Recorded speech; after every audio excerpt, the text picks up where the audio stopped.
On this week's show, discussing business model transformation with KP Reddy from Shadow Ventures. In this week's news, got milk moment, OKRs, and more.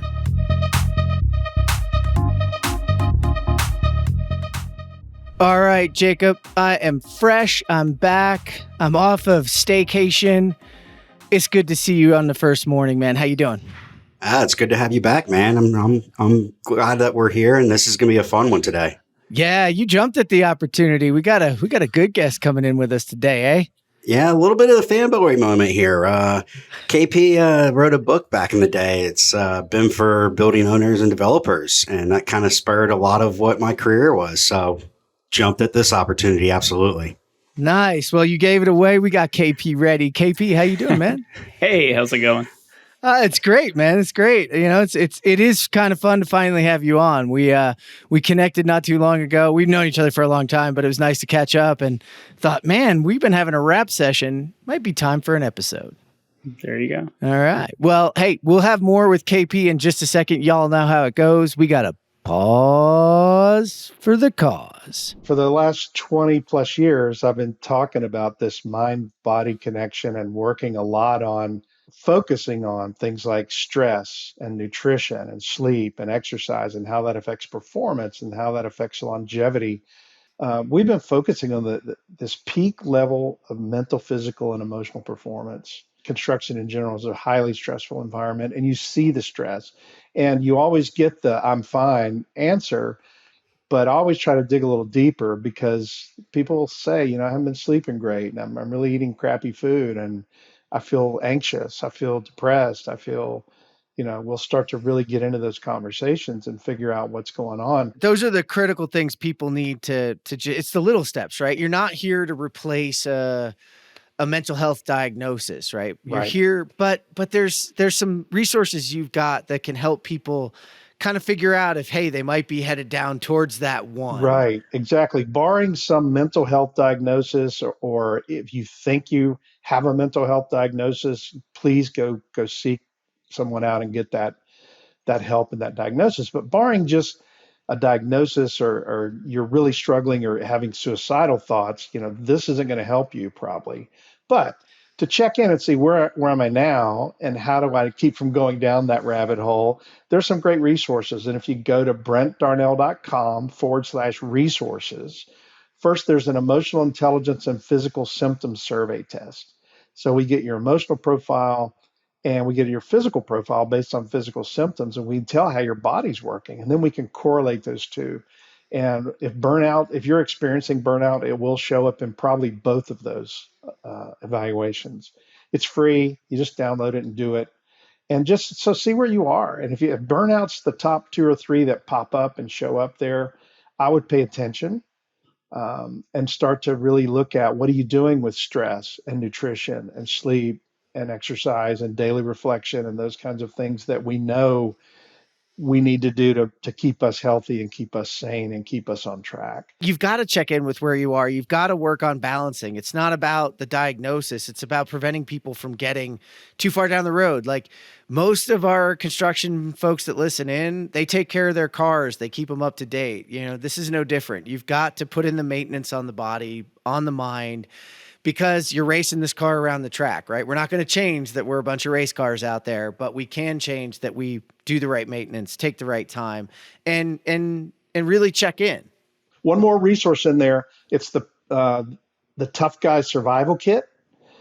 Guy being gender neutral. It's specifically written geared toward more field folks, but there's a really great chapter on stress management and peak performance in there. And it talks about meditation techniques and mindfulness techniques and breathing techniques. Well, those are all great resources. If you didn't hear that before, it's brentdarnell.com. That's BRENTDARNELL.com/resources.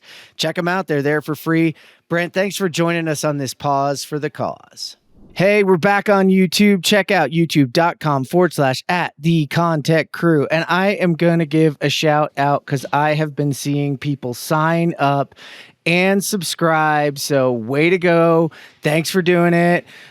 And hey, that's how you get the little shorts. And I think the shorts have been really good. So you never know when this one's going to come at you. At the ConTech crew, we focus on technology that solves industry problems. And we've always believed in our sponsors. So much so that I went to work for one of them. So today, I want to talk to you about Join. Every construction project is a unique prototype. And it's actually shaped by thousands of decisions that impact the owner's business case, design, and the budget. Today, the communication driving these decisions is disjointed across all the stakeholders. Work happens in email, Excel, estimating, resulting in delays, waiting for decisions, waiting for access to information, and sometimes that information is outdated and incomplete. Managing the expectations of the team and keeping the project moving forward is a constant challenge, and a lot of times drives skepticism amongst the contributors. Join empowers general contractors to build with confidence and maximize the potential of every project by connecting these owners through new workflows that fit into your existing processes. We bring design teams and trade partners into a single platform. There's transparency and collaboration in the decision-making, which builds trusts and sets projects up for success. You might be asking yourself, do you need another tool? Well, let me tell you, Join fits in seamlessly with your processes and your other tools. In fact, we're here to help those other tools. Regardless of your estimating system or your project management process, Join will be a valuable added resource without disrupting those other systems and your teams. Check out Join, the collaborative project delivery platform for the built environment. Learn more at join.build.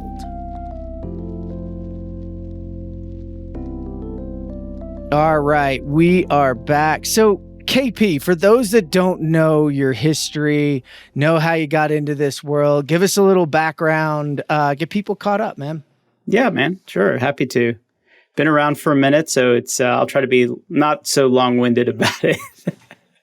Highlights are my dad was a civil engineer. My mom was a computer programmer. So started writing code when I was 13 for my dad's engineering firm. So kind of early days of the PC, 1984, 85. And none of the software that was out there for engineering was really usable. So he had me start building stuff that was usable. Fast forward from there, went to Georgia Tech, did civil engineering. And my advisor, Dr. Baker, was the first professor to put classes on the internet. So circa 1992 was using Mosaic and doing HTML, which I hardly call code these days. But back then it was kind of like, it was like code. So I started building stuff in the computer lab at Georgia Tech and then went off and did, traditional civil engineering work, was a field engineer. So doing concrete testing, rebar inspection, all the sorts, and moved into design engineering. And then around 1996, decided, all this stuff we do in construction, man, we could do all this on the web, and we could do construction management on the web. It would be fantastic. So quit my job and borrowed 10 grand from my mom and pumped up my credit score so that Discover would let me do cash advances, and started a company, basically. And within 60 days of product launch, we figured out that the contractors didn't even know what the internet was in 1997, and they thought it was a toy and didn't see didn't get it. And unfortunately, didn't know what venture capital was sitting here in Atlanta, Georgia. So I was like, well, Discover's not going to give me some more credit, so I better figure something out. And was super fortunate. At that time, 1996 Telecom Dereg Act happened, and I was, building an ISP from scratch, like literally wiring modems and doing all that stuff. And got to know some of those folks. And they said, hey, your software, we could probably use that to manage our projects as we're deploying internet, switchgear, and routers and all that. And so pivoted into telecom, went from 2 guys to 1,200 people in about 3 years, went public. And so kind of felt what it's like to be in a rocket ship for a minute. And have probably been chasing that ever since. Just like, how do I get that feeling back? So did that, ran that company for a few years and kind of semi-retired Ran into this company called Revit Technology Corp that was raising money, and went on vacation. Was going to invest, or a group of people that were investing. And I was asked if I wanted to invest, and I was semi-retired, so I went on a 3-week vacation and came back, and they were bought by Autodesk. So, but my lesson was, these folks didn't understand the internet a few years ago. I'm not sure how they're going to understand BIM. So basically built a BIM analytics company around that. It was doing really well up until 2008. And 2008 was tough. And we ended up selling that company to a reprographics company called ARC as part of their digital business transformation, i.e. everybody's going to move from paper to digital. And that was like 2008, 2009, when, they were having those conversations. Adoption was very slow. Things moved very slowly. Left that to go work for Frank Gehry for a little bit in their in Gehry Technologies, kind of running enterprise for them. And then decided to retire again.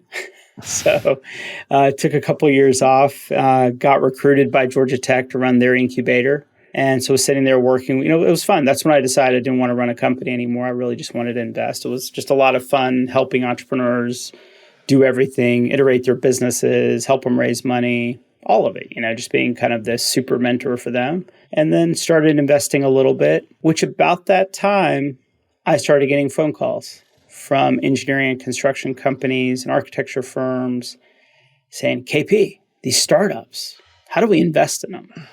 What do we do? How do we do this? Should we do a Shark Tank? And I was like, Shark Tank is a TV show. It is not a way of doing business. So whenever an executive says, we're running an internal Shark Tank, I was like, please don't ever say those words again. Oh, man, that's awesome. So started getting phone calls, started advising a lot of firms like Thornton Tomasetti and JB&B, and just a lot of these firms were just saying, hey, we want to do innovation. How does it work? How do we invest in startups? How do we value a company that has zero revenue and no cash flow or no nothing? Yeah. How do we even do that? Like, we don't know how to do that. Our CFO thinks we're insane. So really kind of shifting the mindset, shifting their thinking around that.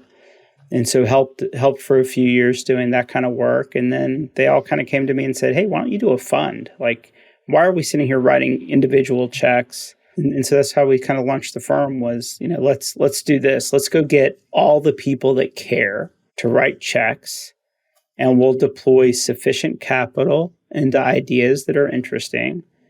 And we have this, great ecosystem now. We've got about 100 plus strategic investors in our firm that we're very, very active with. And I would say as much as it's, it's about money, right? We're a venture capital firm. It says right in our title that we're capitalists. We, about 30% of our investors are financial investors, so they keep us honest. They're like, if you don't outperform all the other venture firms I'm invested in, you're dead to me. Is literally what they tell you. So it's a good balance of having good industry participation. And what I love about our LP base, they're just like great humans. That's one thing. When I was in the telecom space, there's not a lot of great humans in the telecom space. It's a lot of narcissists, a lot of egos, a lot of narcissism. I love our industry because the people are real. They're trying to solve real problems. They're not worried about their next private jet. They're worried about actually just getting to work and taking care of their clients and taking care of their people. So that always kind of keeps me fulfilled. That everybody's doing their best to do the right thing. Yeah, I mean, man, that is a long run it's almost 20 years from when you had the first idea to do something in construction before they really turned around and started having the appetite. It's almost 30 years. It's almost 30 years, by the way.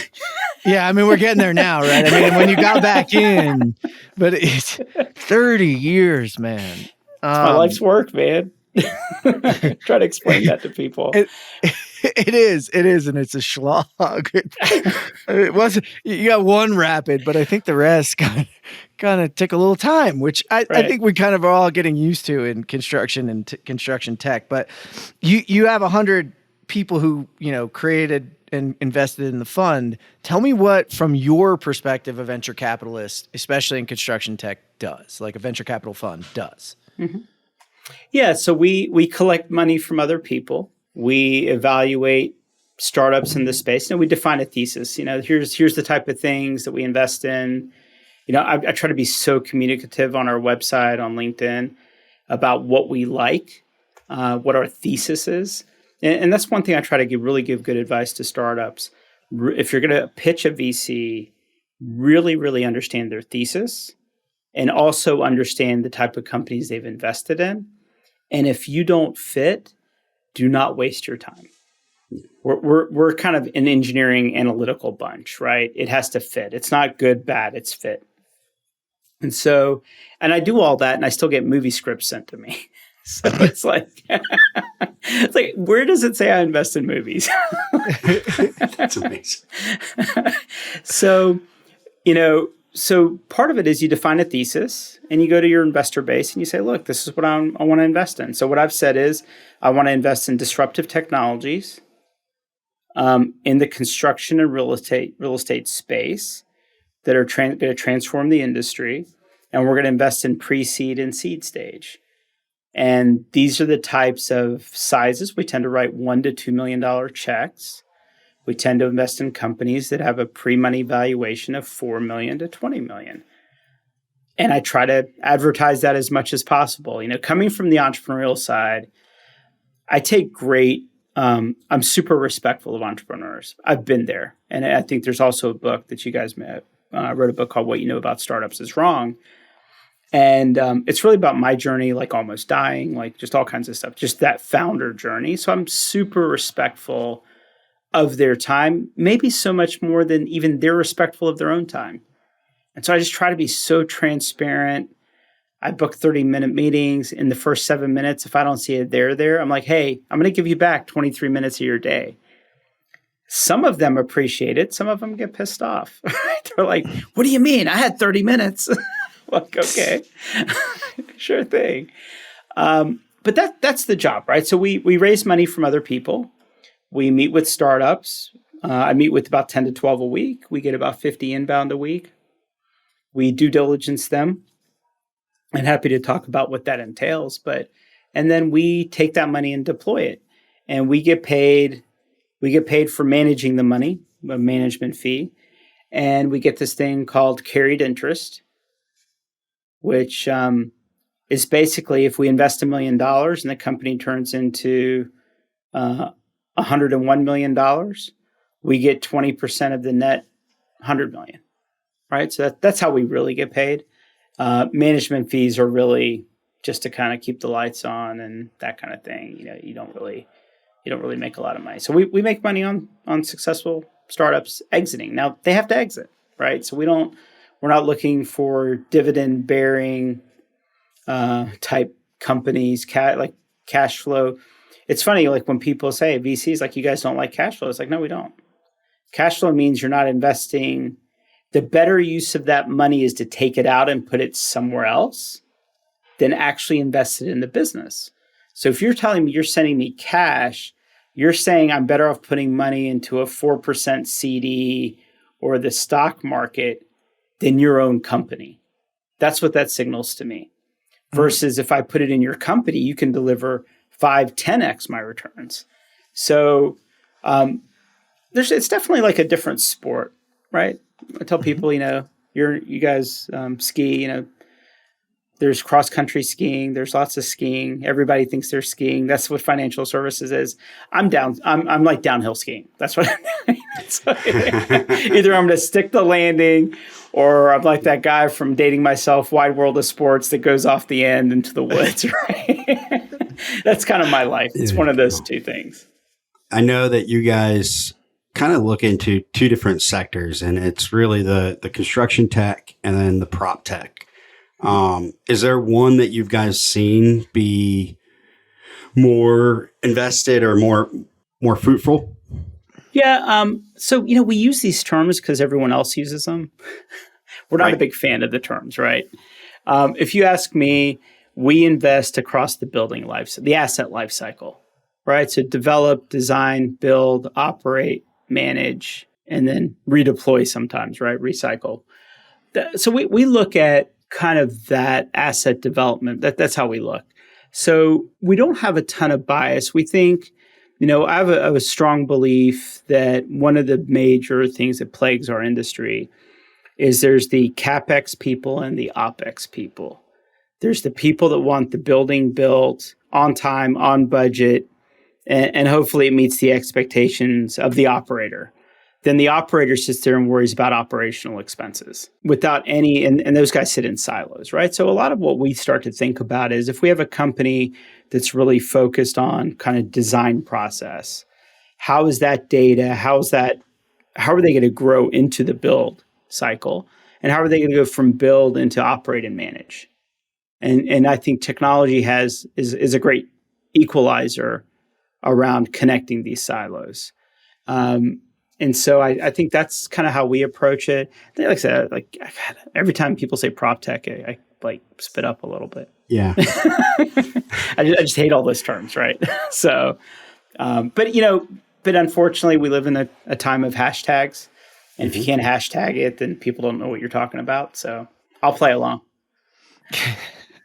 Yeah, no, that's that. Let me. The CapEx OpEx is a whole other thing we could get into, and it's sad that they're still so siloed. As they only worry about what the construction cost is. That's it. They have to make their budget, and that's how they get their payment, and then turn it over for the next 25, 30 years to let them miserably kind of operate the whole thing. So. Yeah, I mean, it's just simplicity I'm sure most of your listeners are from the industry, but you would never buy a car that you didn't know what the scheduled maintenance was, what the costs were, what the insurance would cost, and how many miles per gallon it gave you. That would be insane. And we're the only industry that design and build something sight unseen with really no real concept. That is a great example. Yes. Of any of that. It literally sounds insane. If you grabbed someone off the street and said, would you buy this car for $100,000? I'm not going to tell you what the scheduled maintenance costs. I can't tell you how many miles per gallon it gives. I can't tell you how long it's going to last. I can't tell you whether you're going to like it in 3 years. But give me $100,000. You'd probably get punched in the nose. Oh my gosh. And I've heard from the design side of no, we don't want those OpEx people involved because they change everything and they just make it so hard. And it's but doesn't that tell you something? I mean, I've spent 30 years in this industry and I feel like I still I'm working on my longevity right now. If I ever want to see the light at the end of the tunnel of change, I feel like I have to work on my longevity, my eating and working out. That's where I need to prioritize. So you're saying there is a light at the end of the tunnel, though? Dude, I'm betting on stem cell research if I want to see it. Yeah. Well, I'll go to my other one. Is there's a light at the end of the tunnel? They never told you it was a train. Right. Exactly. Coming right for you, man. I like that. 30 years. You got some longevity right now, man. I'm with you. I shaved up this morning, so I don't have too much of the gray showing, but I wanted you to define a couple of things because there are a lot of misnomers out there about VCs. And a lot of, I'll be honest, people tap me on the shoulder and are like, I don't understand the rounds and what this means. And so you talked about seed and pre-seed, and that's where you guys sit. Mm-hmm. Tell people what that is. And then, you talked about exit. I want to put that one on pause because I do want to talk about it. But after seed and pre-seed, or pre-seed and seed, what does it usually look like for folks? And what does that mean? Yeah. So I think a little bit we have to take the last 10 years and throw it out the window, right? It was not a natural market dynamic, right? 0% interest rates are not a real thing, right? It's just not real, right? So a little bit, you got to get people out of the fog and get into reality. So typically pre-seed is we've built a prototype, we have a strong idea. The thing I focus on at pre-seed is help me understand the problem you're solving and how well you've studied it. And 80% of your energy should have been in understanding the problem. So, the term in startup world, the term pivot, I view pivot as pivoting around a different solution to solve the same problem. If you go solve a different problem, that's just called starting a different company, right? So at pre-seed, it's someone that's really passionate, like it's killing them. Like they're waking up every morning with like ulcers around this problem, right? The problem, that's where the passion is.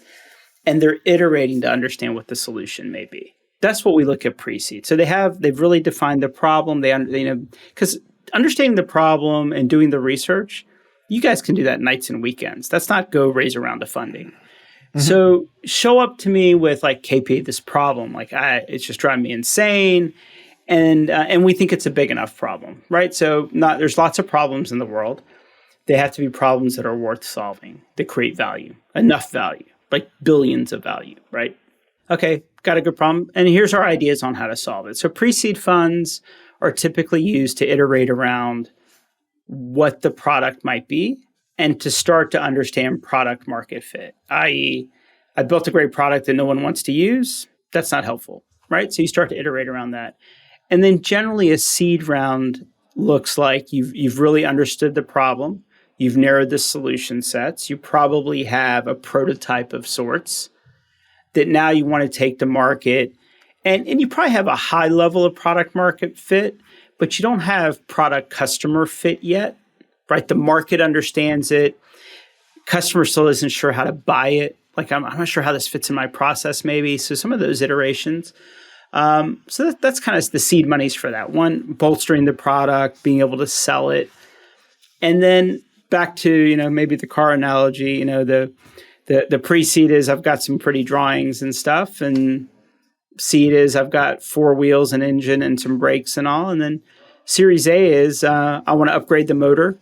I want to run high octane. I want to put ABS on it. I want to supercharge it. And that's where Series A is about scale. So if you had to chart it out, pre-seed and seed is this weird, like meandering journey through the woods. And Series A is like when you need rocket fuel. It's never smooth, or pre-seed and seed is never smooth. Series A can be smoother, but from an investor lens, that's why we stick with pre-seed and seed. You really have to know the industry. I love it when I get pitched and people start to tell me about construction and I was like, hey, let me save you a few minutes. Just get to the meat. Like we already know this stuff, right? You have all the McKinsey slides already? Yeah, right. We're behind farming. Yeah, by the way, I don't know if y'all saw that LinkedIn post. I got so frustrated one day about the McKinsey slide. And I did dig on McKinsey about pharma because they literally designed the opioid crisis. They were hired by big pharma. I mean, that's why they got sued and settled. Why are we listening to people that designed the opioid crisis? We should not be talking to them, right? So let them go stick in pharma and keep doing whatever they're doing there. But I'll probably get an email. But I think that it's just I might get a rating boost, so that's fine with me. But I think when you look at that's the model, right? So and then Series B is like, how do we continue to grow? And so much of our investing model is to fund a company that will outgrow their valuation. So I have this general rule. I won't invest in a company with the valuation under $4 million. And the reason being there is if they can't justify a $4 million valuation, the idea may not be big enough. But the main math around that is after all the rounds of dilution, I want the founders to have significant ownership in the company, not be diluted out. And if you start off at a 1%, a $1 million valuation, and you need to go raise $100 million, your employees might have more equity than you do. So, those are kind of the drivers around how you have to think about that stuff.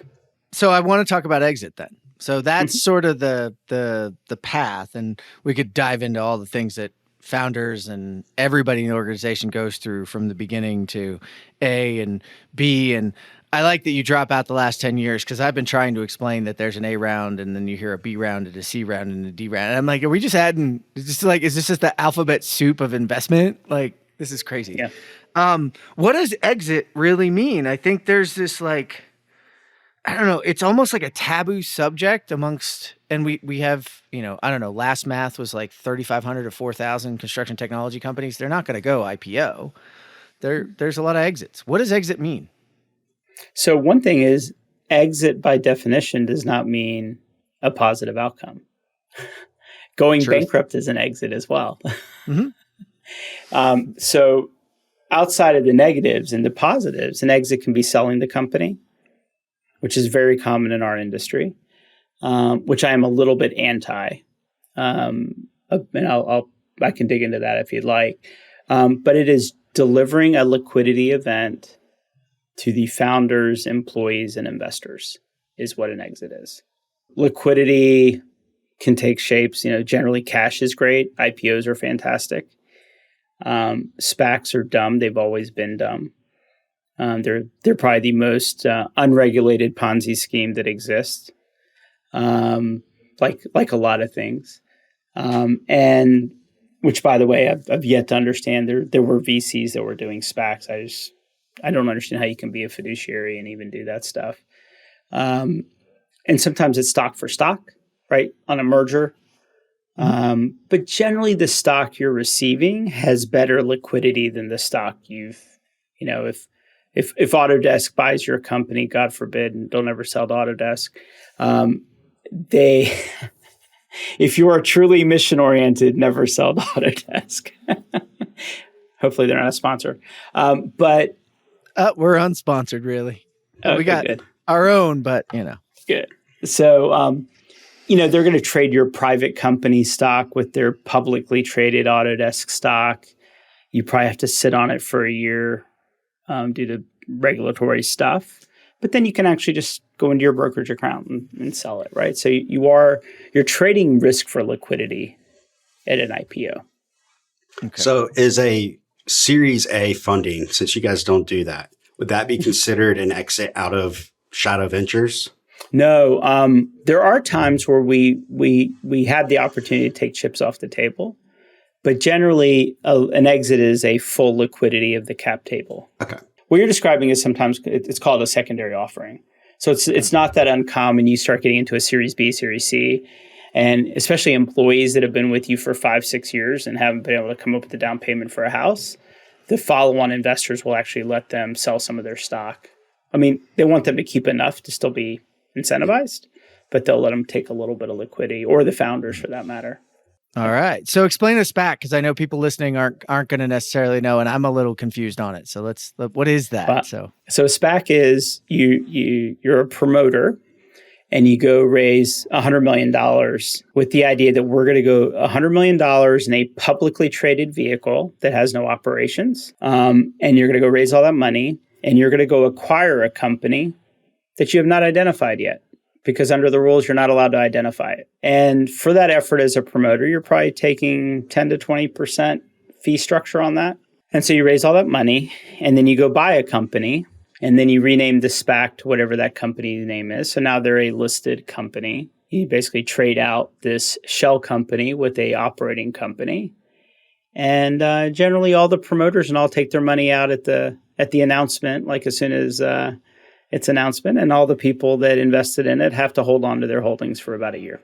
All right. Well, we kind of covered that. Jacob, what do you got next, man? Let's move him into what's hot now.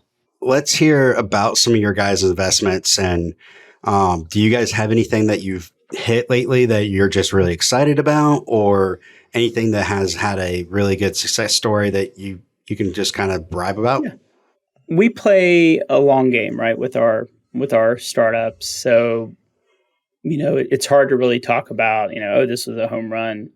In other words, from a liquidity, from an exit perspective. So probably our most popular one is Icon 3D. So Icon does 3D printed houses.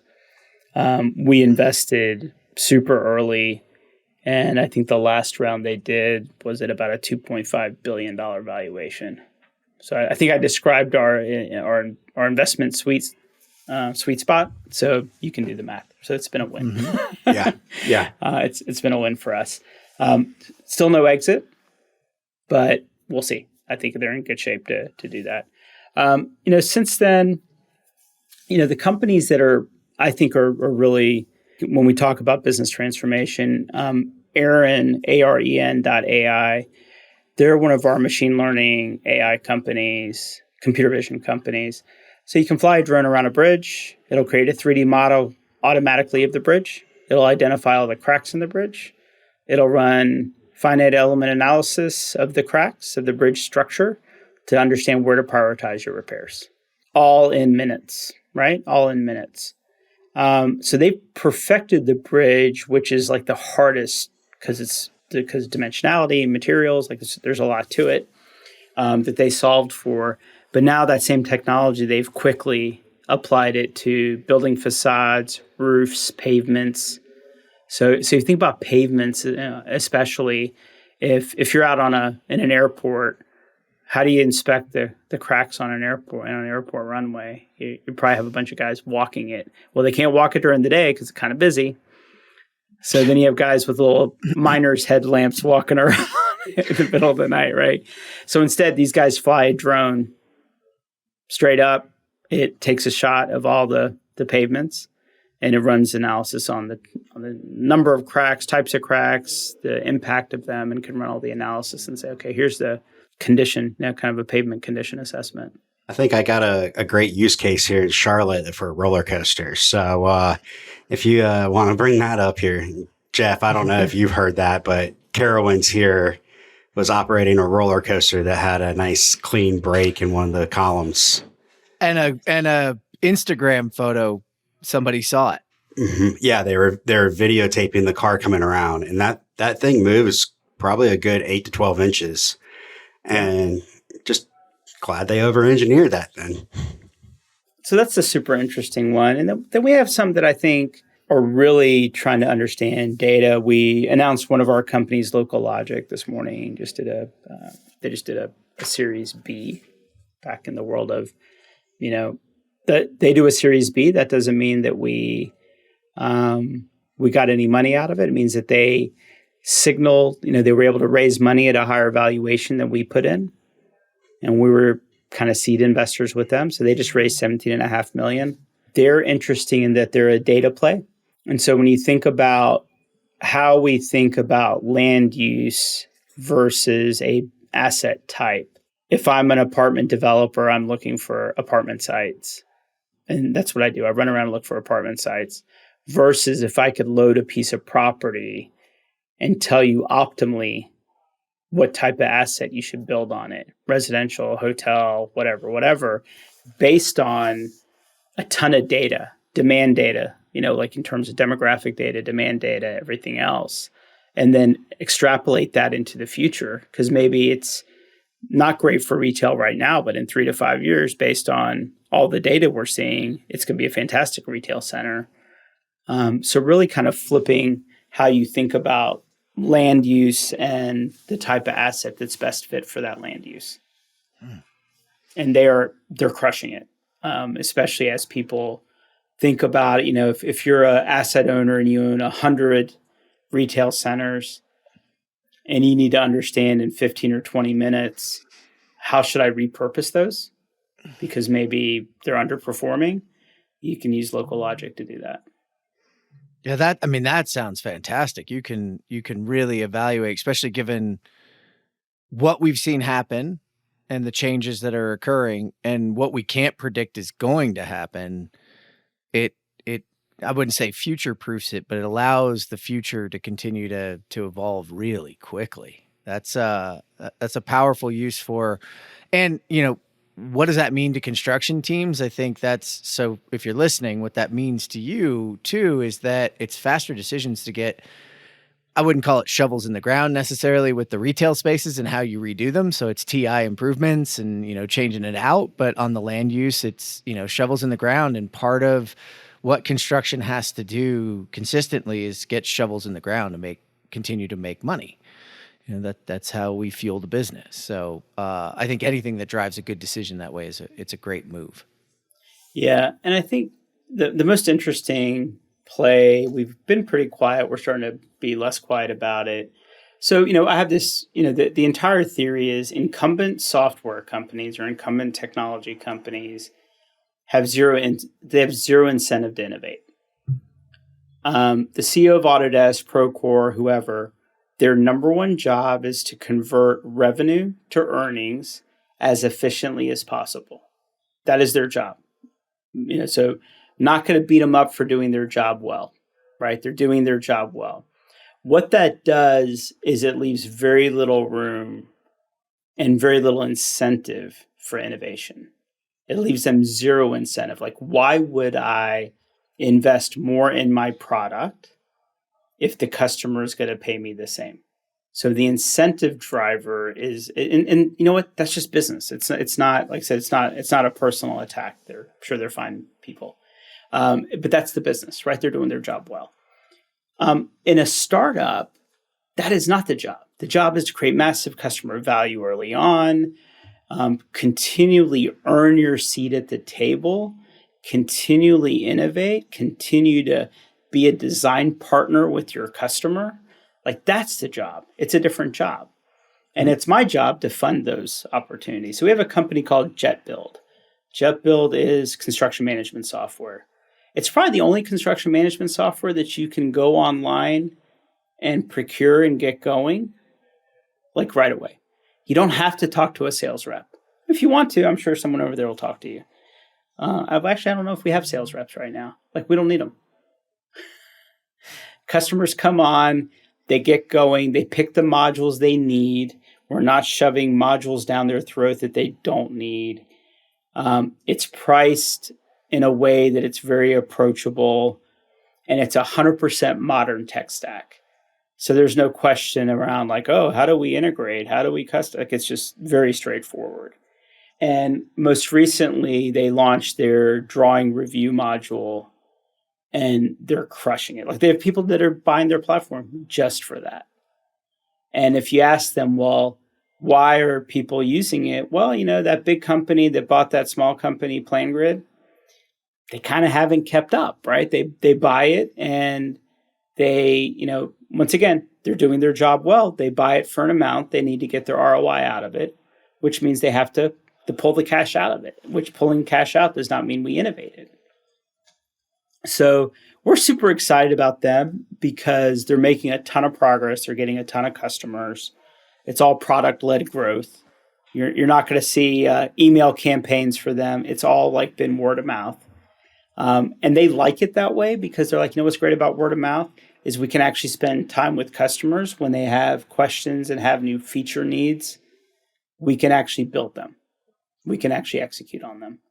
And so we're super excited about that team and the progress they're making. And now they're getting interest from the large mega firms. So like ENR 100s are kind of saying like, hey, we're not really excited about the software we're using. And we also know we can't exit that software overnight because it's so ensconced in our process.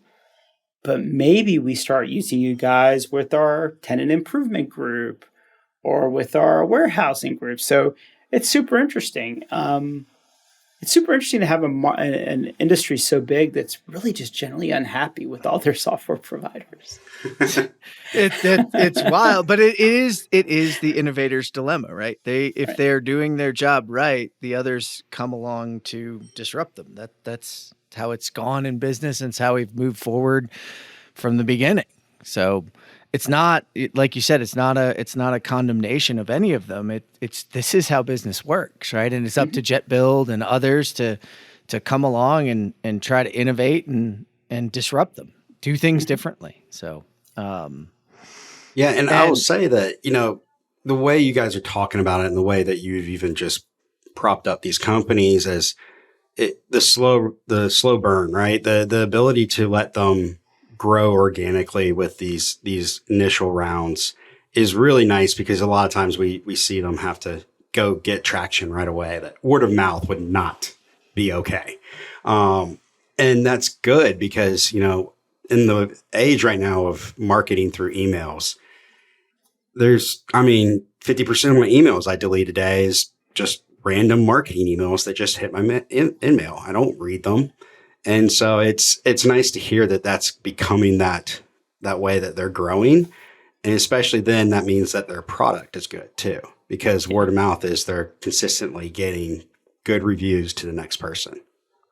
Yeah, I think one of the things that is super important, I think, is it's not unique just to our industry. It's probably unique to financial services and others, is MVPs don't work. That's not the business we're in construction or engineering. Like that is not we can't dabble with some hacked product. Like that's not how that works. Yep. So one of the things we've been focused on is you can't talk out of both sides of your mouth on this, right? Either you're investing in companies that are highly transformative and are like literally kind of changing how we do business and changing the impact on the world. And they need time to actually execute R&D and make mistakes and build a product without being told, go get revenue. And so you can't say you're going to invest in important things and say, well, you have 3 months to get the product out and start generating revenue. It's like, this isn't a pizza delivery app, right? This is not what we're dealing with. We're dealing with real stuff that has real impact on society and the world around us.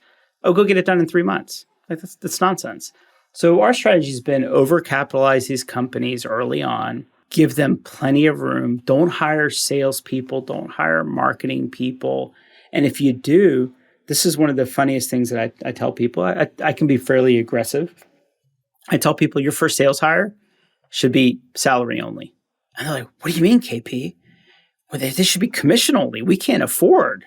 And I'm like, because if they're commission only, they are going to go out and shove things down people's throats. They're not going to listen. And a customer that says no, they will just write off in the CRM, lost account, right? They're not going to ask why. They're just done. They're moving on to the next one. So if you hire a salesperson and say, look, I'm just going to give you a great base salary, give you some stock options, and I just want to make sure you're selling, that we're building a product and you're talking to the right customers, and I need you to fill in the gaps. That's your job for the first 2 years. It's not to go get commission checks. That'll come. But for now, just make sure we're delighting customers and make sure that we're building the right things that actually matter and set the right expectations. They're the perfect end of a feedback loop and not have an incentive to not get feedback, but just keep understanding what the product needs. Mm-hmm. I mean, that's a good way. Yeah, when you're driven the other way, it can get very ugly very quickly. Yeah. I agree with you, KP, because part of the feedback loop, it's hard to hear and especially difficult to get in that early area of like, okay, you did 80% of the time looking at the problem. Maybe you actually missed that, like the angle's a little different than you think. Mm-hmm. Oh, okay.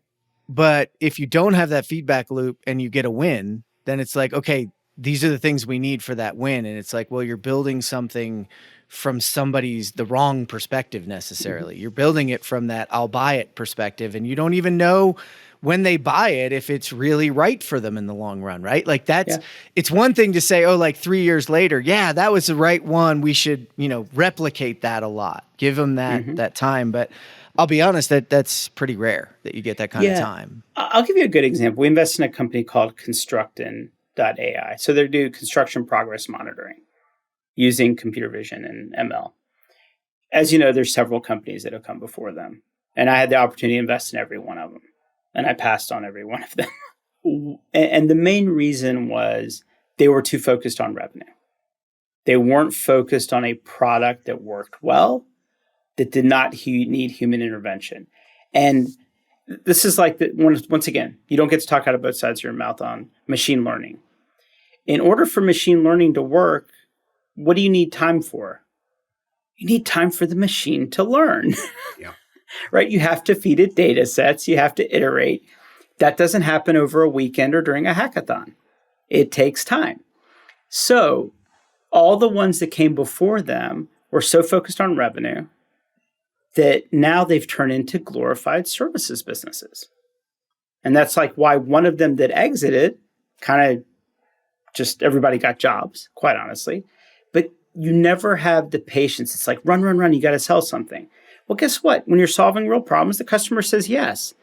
Then it turns out you have to hire 100 people in Vietnam or India to be the machine learning people behind the scenes, clicking on things and doing object recognition because you never built a product that could actually do it natively, which is so counterintuitive to anything, building anything transformational. It's like if Icon has, robots building 3D printed houses and I turn around, there's a guy behind the screen, like with a shovel mixing concrete. Yep. Like, that's not what I invested in. I like that. Did I just invest in a trade contractor? That's not what I invested in. No. Right? No. He's out there wearing a robot suit. Right out there, exactly. And I understand why the founders do it, right? They raise money, they set expectations, and then they execute on those expectations. And generally the outcome is terrible. And they keep raising money, and they keep raising money, and they keep getting diluted. And then the customers start to get it. And, Construct, and we invested in them. We're not aggressively out there selling, but their close rate is phenomenal because they show the customer the demo. And they're kind of almost at the point like, maybe we don't want to take on too many new customers. Let's just make the customers we have, once again, general contractors. Every pitch deck I have has Turner and Skanska as a customer because they worked on one project. But actually, what company has actually penetrated Skanska and gotten like 100% or 80% adoption on their product? What startup has done that? Like zero. Like maybe PlaneGrid got there, right? And so I kind of really encourage my companies. I'm like, look, go deep. One project, one logo doesn't mean a whole lot to those of us that know. Go deep, build a movement, and you'll be fine. Do you need more than Turner? You don't. Just go make them happy. Don't get excited about getting the next logo. That's an interesting one. That's going to leave a lot of people thinking, I'm sure. Yeah. I would love to keep this going. We're going to move you into the news, though, buddy, because I think we could go on this forever. And I'm awaiting the angry emails. You can please send them to, I'll post KP's email address. But hey, listen, that means you're listening in. So that's good. All right, Jacob, what do you got for us this week, brother? Absolutely. So first one coming through, Construction Dive. Gilbane Turner joint venture misses initial diversity goals on Bill's stadium. So this one struck a chord with me. Work for a woman-owned business, really big part of, just getting in the diversity goals. Big part of our actual marketing is trying to get into projects like this because of that. Well, New York wrote them a letter stating they're concerned about the first round of investment from New York funds and how much they're supposed to be investing, bringing on minority-owned firms. So what their requirements was 15% minority-owned, 15% women-owned, and 6% service-disabled or veteran-owned. So 36% of their hire, of their capital, is supposed to actually go to MWBE, which is a insane amount on a $1.5 billion NFL stadium, right? So I'm wondering though too, is this also still another sign of the times where we're so busy that, you're up in Buffalo, New York. How easy is it to find $300 million worth of, or I guess $500 million worth of minority-owned contractors to come help build the stadium. So I think it's interesting. They've only gotten one round of funding from the New York government. So I'm sure that they have plans to hopefully boost it, but it's really interesting to see this publicly come out and them have to publicly address it. I like that. It's a good way to look at it. Both companies have been outspoken about the use of minority and women-owned businesses. So I actually think this is an interesting opportunity for them to, maybe be a little transparent about what some of the the difficulties are. The interesting part is, if you look back to the episode with Dr. Giovanni Brassfield, there is an opportunity here to turn these necessities into opportunities to connect with local communities where you're doing the building as well. There's a whole process to how you do this really well so that it's not checking boxes. It's actually connecting with the local community. It's connecting with the businesses that can be boosted and are honestly, especially in a giant JV project like this, are actually a lot more flexible and a lot more capable of providing a good service at the right time. So it's not just about checking the box, it's about applying it strategically as well. And I would like Gilbane and Turner to talk a little bit about what the difficulties are. This is it's not easy. None of this is easy. Anything worth doing, KP, you know this, anything worth doing is freaking hard. So that's a good opportunity. No, I think there's a couple of dynamics, right? One, plugging our Porco Green Badger that helps people track all this stuff. So hopefully you get early signals into your DBE participation. There you go. But you know how hard it is to hire people if you're at Gilbane? I mean, it's so hard to hire people these days. If you're a DBE, it's even harder, right? It's even harder to recruit and retain that talent. So one, there's a real question just at a macro level. If we can't get people to come work for the world-class firms that pay really well and great career trajectory, if you're a small subcontractor, how do you even begin to recruit and retain talent, right? So it's even that much harder. And so I think I agree with y'all. These are open conversations with the intent and purpose to solving the problem versus beating people up. We know all those people, right? At those joint ventures, they're good people. They're not trying to do anything wrong. It's just hard. It's hard enough to retain your own people, and now we have to go find subcontractors and partners that can do the work. And I think there's a lot of things that need to be reformed. One, we got to deal with immigration topics, and two, a lot of these DBE programs, there is no incentive to graduate. In other words, if I hit 50 million in turnover and revenue, I now graduate and I lose my DBE status.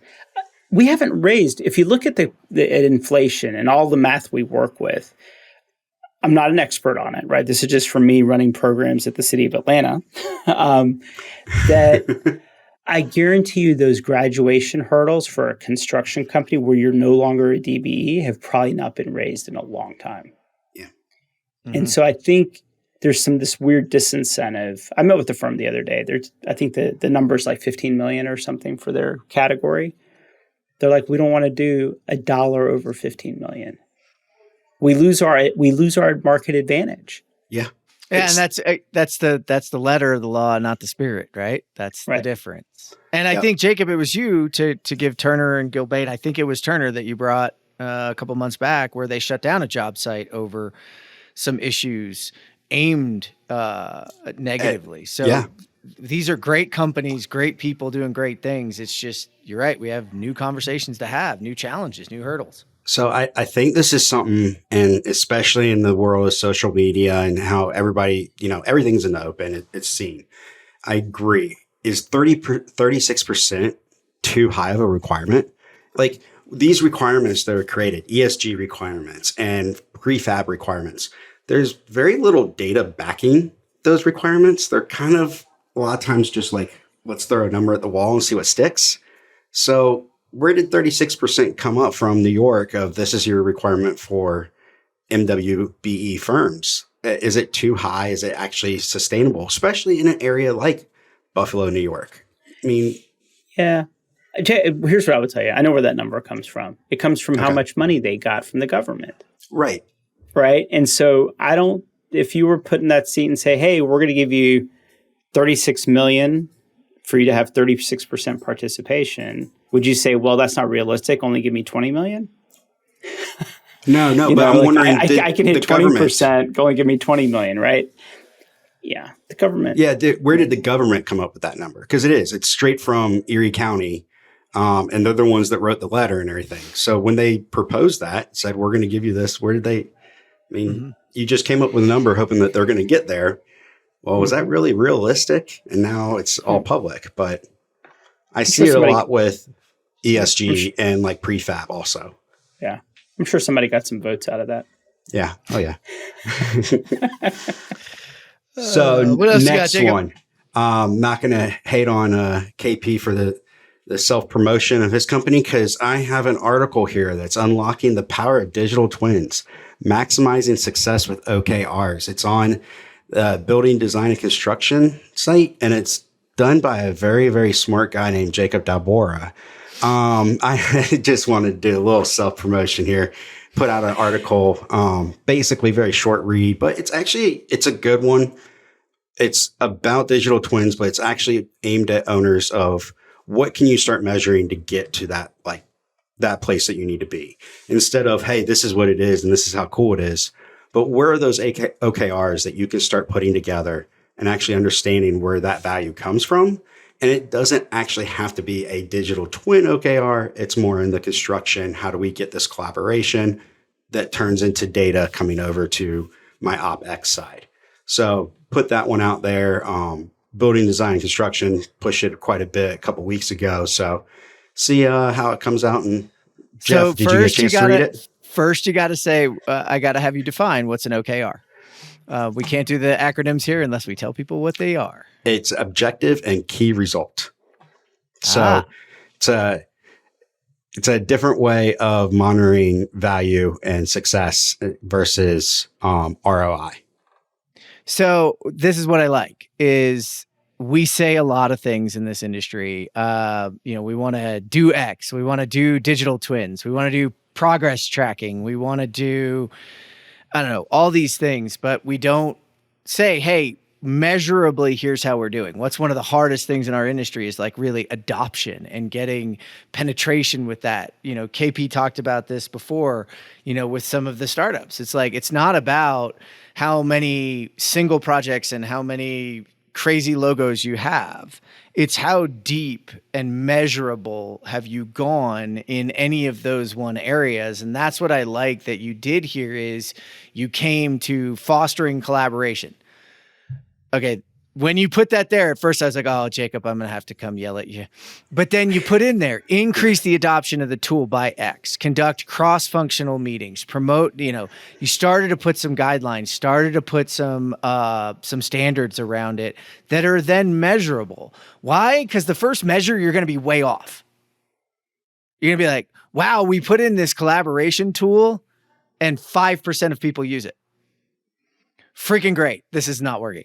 Right. So everything we do has to be about measurement. And Nathan, you can throw a stick at me here because I say, show me how I'm measured and I'll show you how I act. It's said differently than that. But that's where I think you're putting measurables around the use of these tools that then really drives a freaking reason to do it. It's not just to be cool and put a flashy BD thing out for whomever you might be.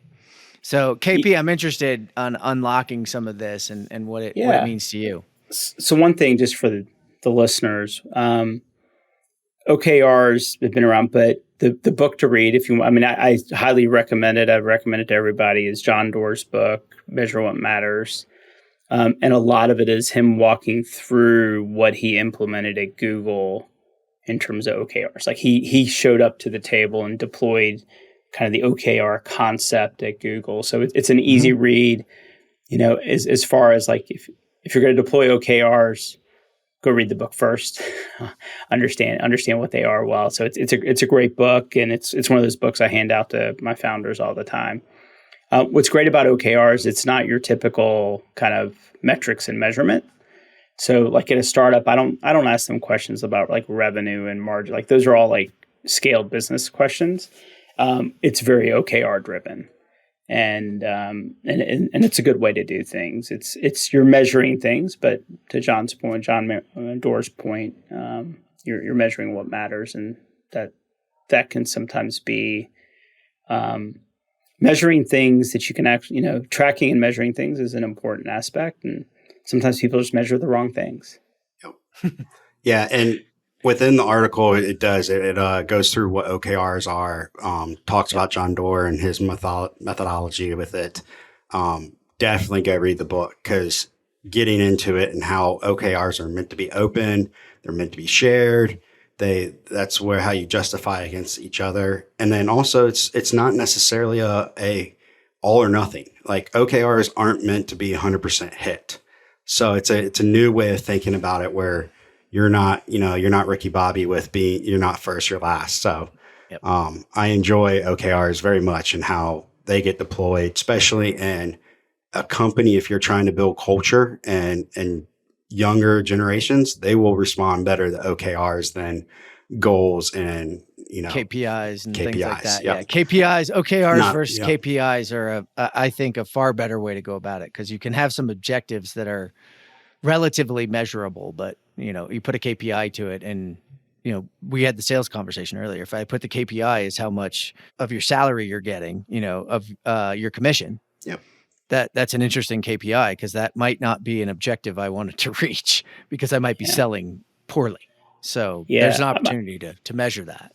My view of KPIs are things that management wants to measure about how you're doing, and OKRs are things that you want to measure about how you're doing yourself. Right? They're for you. Management gets a lens into it, but they're really for you.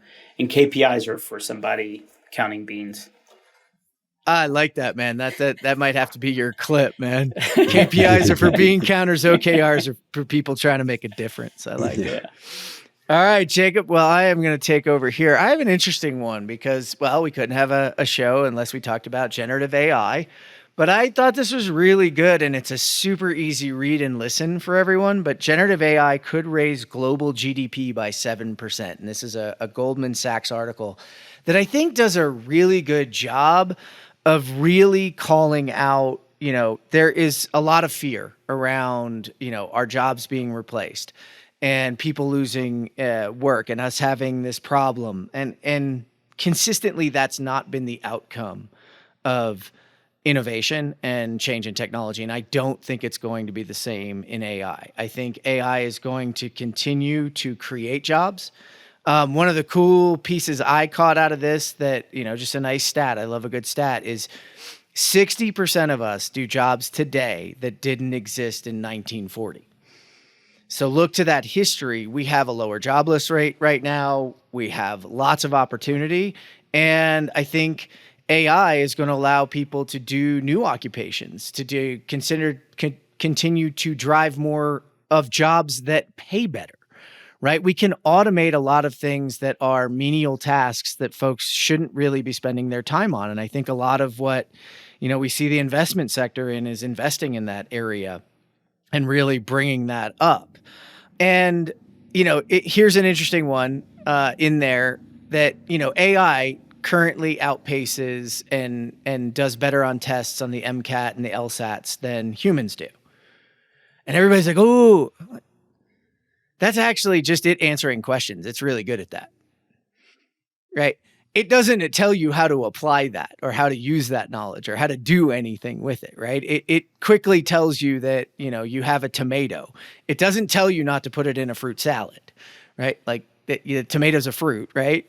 But don't put it in a fruit salad. So a lot of the things around AI, this put a lot of quick statistics that I think should put people at ease to embrace it. It doesn't mean you can turn away from it. It means you need to turn into it and lean into it and learn how to use it and learn how to use it as organizations. KP, we were talking pre-call here. There are some things that I think we have hurdles to get past first too. So like this isn't as much as it came out so fast. I think we're going to see a pullback because there's some rules we haven't figured out yet, right? So Jacob, I'm interested, man. We're always talking AI here. I think the people are scared of it. Way you mention it is basically our whole education system is built on memorization and not application. We've had that discussion before. So that's scary when a computer can actually memorize and answer a question. But we shouldn't be memorizing. We should be able to actually apply. The other thing there is the AI inside of construction and design. I hope people start realizing the possibilities that it could be for the design industry. So coming through the design industry, going through it and seeing it, having multitude of friends, families in it, there is so much mundane work that is miserable to do that you're doing day in and day out, and you're doing for 3 years.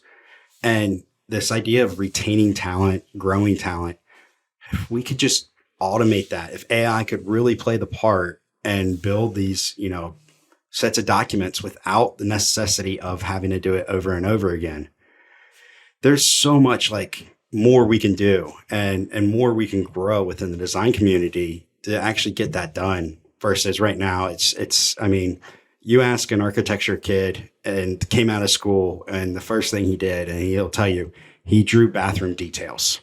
It was the first thing he did, is what he, got 5 years of school and started drawing bathroom details. There's so much more that we can start doing with this versus the same thing we've been doing for hundreds of years, I guess.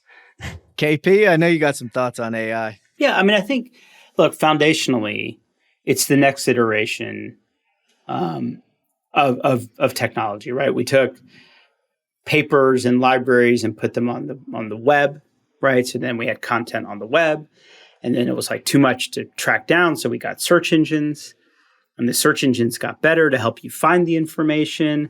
And then we said, oh, well, there's this new mobile technology. Remember when websites were mobile friendly, right? You don't even hear that, right? So there were mobile. So we iterated from mobile friendly to now smartphones and apps, right? I can't imagine anyone having a mobile friendly website. It's just whatever. And then we shifted to a lot of mobile first, right? Instagram is mobile first because the hardware infrastructure on the phone allowed you to do better with mobile. Now you can get an iPhone with LiDAR on it, right? So that hardware interface layer is really robust now. And so we keep iterating this stuff, right?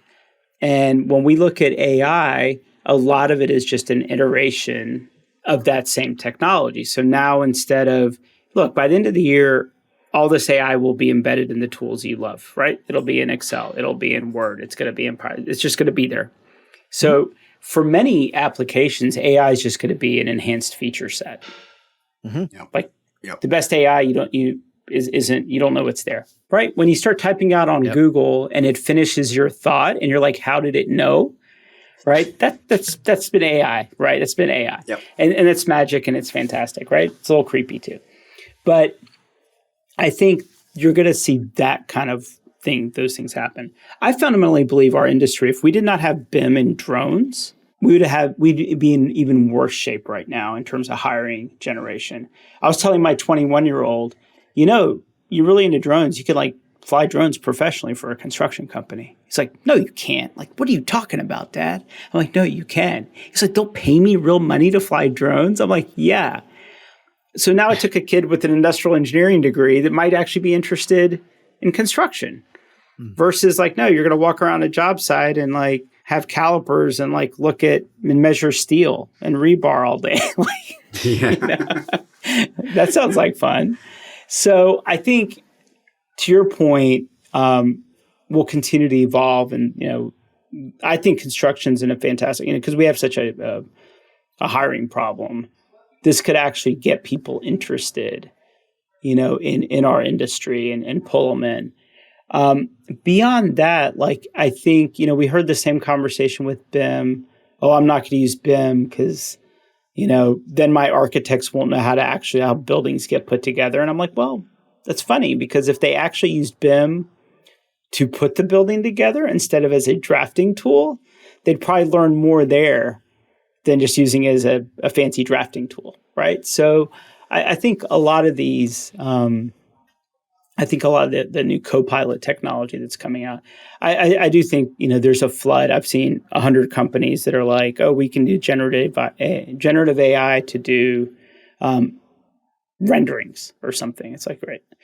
That stuff's going to get commoditized in a major way. The big conversation around our dinner table last night was the South Park AI generated episode, which if you haven't watched it, you have to watch it. It's an entire South Park episode that was generated by AI about Cartman creating a movie called Westwood Chronicles in partnership with Disney that will be 100% AI generated, and we won't need actors or anything. So it's like this meta thing, right? Yep. But you watch this thing, all of it, voices, the animation, the storyline, were all generated via AI. And it's not terrible. It's not terrible. And so the conversation around the Reddy dinner table last night was like, well, all the writers are on strike. Yep. Are they going to have anything to come back to? And my wife's position was a little bit like, well, this is a shame for the arts. And me and my son were kind of like, well, this will avoid writers that create derivative work, right? So if you're a writer that just creates a lot of derivative work, that next iteration or machination of, there's people that say everything goes back to Shakespeare. Like we've seen Romeo and Juliet story a million different ways and times, right? Like, so the derivative work goes away, right? Mm-hmm. So maybe you end up with a group of writers and creatives that are just that much better and that much more interesting.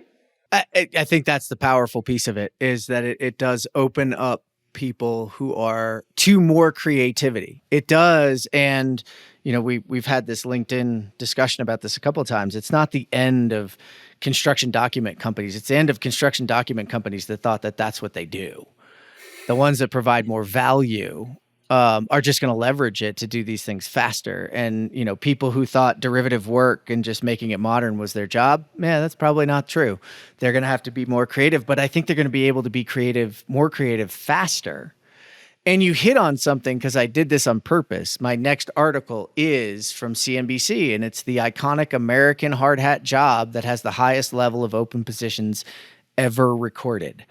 Roughly 650,000 workers behind.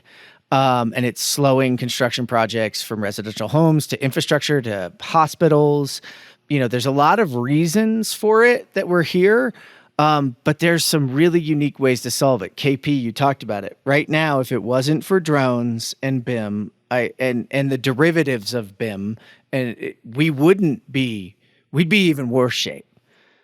I think that shows us that the path to the future is enablement. It's using these tools and new advances in robotics or whatever it might be to entice kids to join this industry, but it can't be a marketing ploy, right? It's funny, the person who I saw it from was Sebastian Dilgelnik. I'm going to get it wrong. And he said, is this our got milk moment? And I've said this over and over.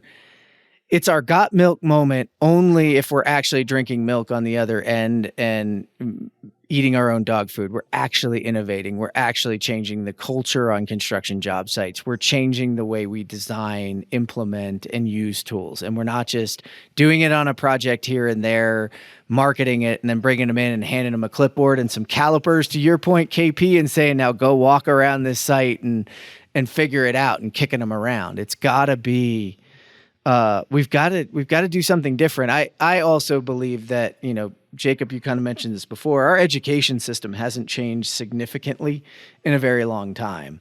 And we still train people to memorize and vomit things out because we created them for a manufacturing world, and that's not the world we live in. It's, I said this on stage in front of an education union, and they actually liked it. Was, like, everybody who comes out and I'm teaching them or mentoring them, the first thing I tell them is like, okay, forget what you learned in school, because cheating off your friend, we call that collaboration. Answering the test together as a group and coming up with something, better, that's a team working together. I want those people that when they're looking at it, don't just bang their head against the wall. They lift their head up and they grab somebody else and they start working in groups. We have to start teaching them how to work in groups and argue with one another, right? Like, you can't argue with a teacher, right? That's not commonly allowed. But then again, what do we ask as leaders, KP, of like, if I'm a founder of a company, I ask you to challenge my thoughts. I ask you to challenge what I'm doing. I go and pay you to challenge me. But we don't teach that, because we don't teach them how to do that in a positive fashion, because it is positive, right? Mhm. You having a different viewpoint and sitting down with me and having a discussion with me makes us both smarter in the end. Mhm. If we know how to operate. And I think we've got to fundamentally change a lot of that in our education system, but then also in construction, we have to open our minds and start opening the paths and opening the ability to change. Yeah. So I brought this Jeff- in here to kind of back it up. Go ahead, KP. Yeah, it's interesting. So I'm pretty involved with Georgia Tech and still kind of teach here and there. And one of the big questions I asked them, I said, we have our College of Design and Architecture, we have civil engineering, and we have building construction. And they run off and do their senior design projects over 2 semesters in silos. And then we tell these kids to go out into the real world and collaborate. I'm like, why don't we do joint senior design projects instead of in silos? And then it really, you know what it turned into? Fee structure, how tuition gets spread. Like it turns into this weird political thing. I was like, so we're teaching these kids all these things in silos. And then when they get into the real world, we're like, well, what do you mean I have to talk to the architect? If you're the civil engineer, like, what do you mean I have to talk to the architect? I do what I want to. That's what I learned in school. And I'm like, it would be so meaningful. I would say even add like a 5th year to undergrad. And all it is like collaborating on senior design project for a year across the different schools. And everybody just looks at me like I'm insane. Well, I don't. And Jacob, I don't think you're looking at him like he's insane. What'd you think, man? No, I mean, it's amazing. I've gone back to the architectural school that I graduated from at times and seen like 5th year projects. And like there's this overhang, this building's doing this large cantilever, and it's like an open web truss underneath it that's holding it up. And I'm like, there is no idea of how this works outside of, hey, we can draw something pretty.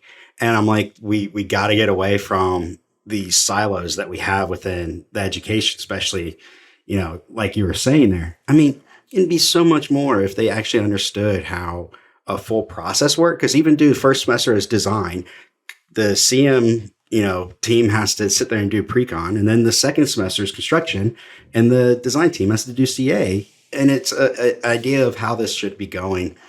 I think that you would learn a lot more.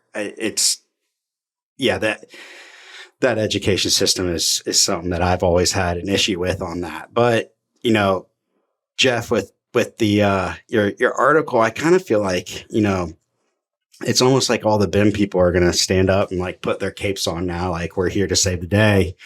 We can finally get this industry to listen to us, because now they're at this point of, hey, it's necessity. And if it's not necessity that's causing the innovation, it's necessity that's causing adoption. And these solutions have like over the past 10 years being built, but they haven't been completely adopted.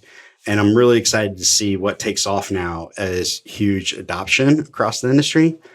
But a lot of this is, hey, the BIM community and the people that have been doing this, they're problem solvers. That's like the biggest thing about what they've always done, is they've just used this to solve problems. And it's now at this point where like groups, even like via Technic, where we're here just to solve problems. Come with us with the biggest problems and we'll give you solutions and help you get stuff back on track. And I think there's so many people out there that are ready for that. And it's, the companies, they can't go hire additional workers.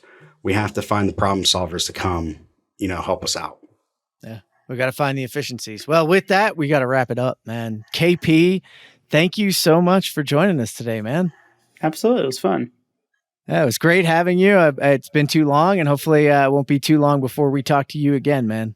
All right. Sounds good, guys. Hey, take care, and take a look at shadow.vc if you want to see some of the companies that KP was highlighting. Great stuff going on there. Big fan. Jacob, as always, thanks for bringing me out of staycation and into work again. Thanks, Jeff.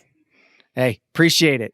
Thank you for tuning in today to geek out for our interview with KP Reddy. To read all our news stories, learn more about our guests, and to listen to this show, visit thecontechcrew.com. This is the ConTech Crew signing out. Until next time, enjoy the ride and geek out.